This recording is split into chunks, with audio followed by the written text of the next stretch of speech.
In this video, we will understand the topic of shares and dividends. Now, why shares are required? Now, for example, a person wants to open a company and wants a lot of money, huge investment, which is not possible for him to invest. So, what he will do is he will accumulate more people who would want to invest in his company. Now, in return, people who have invested the money will get some percentage from the company. This is called shares. So, this is done in the form of shares, and this is the concept of shares. Now, what is dividend?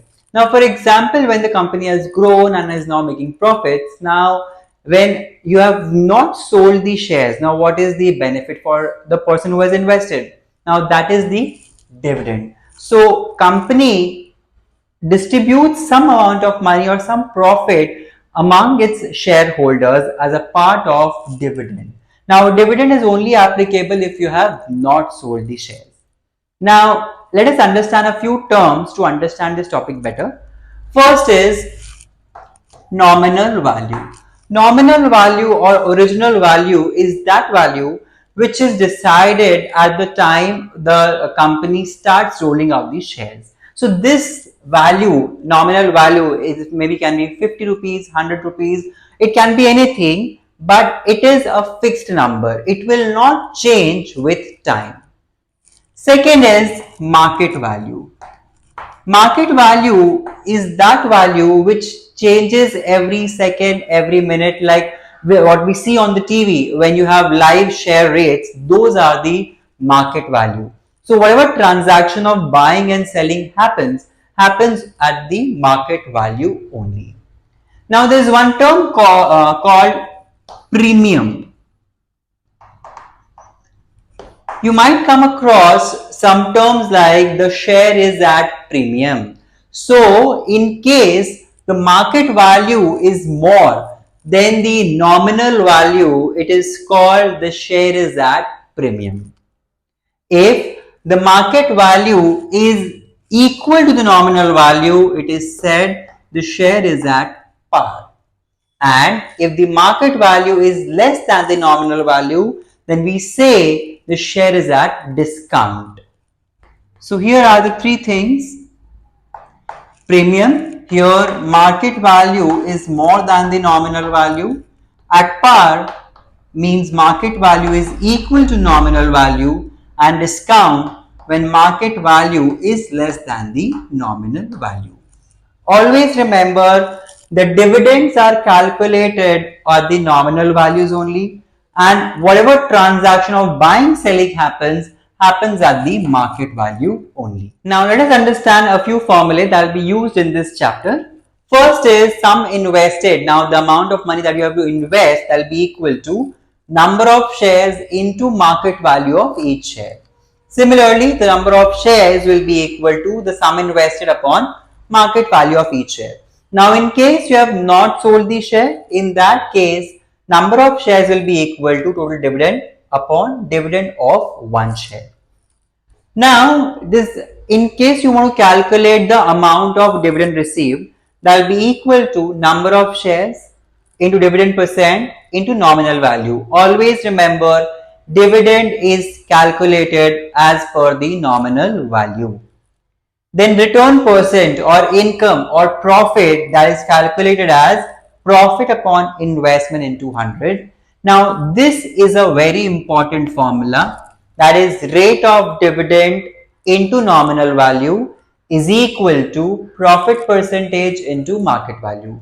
We will be using these formulae for doing questions in this chapter. Now let us take a question to understand the concept better. A man wants to buy 62 shares, so number of shares is 62 here. Available at rupees 132. This means 132 is the market value. Par value being rupees 100. So 100 is the nominal value.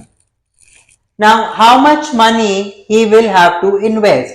So to find out how much money he has to invest, we have to multiply number of shares into the market value. So number of shares into the market value will be equal to 8184. So this much money this man has to invest.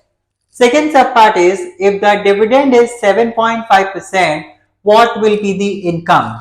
Now Total dividend is equal to what? Number of shares into D% into nominal value. Always remember, dividend is calculated on nominal value only. So this will be 62 into 7.5 upon 100 into 100. So we get this as rupees 465. Now the third part is important here.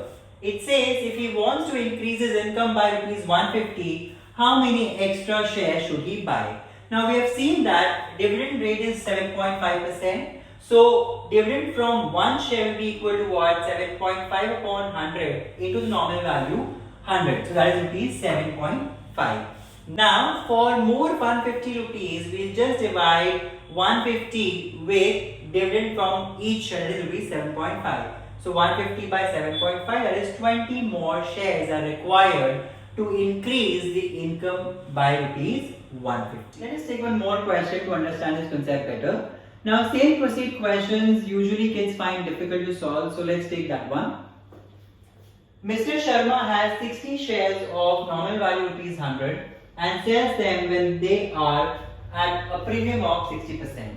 He invests the proceeds in shares of nominal value 50 were quoted at discount of 4% and paying 18% dividend annually. So we have to calculate a few things there. Now what does sale proceed mean? So it means that there is a company A, you already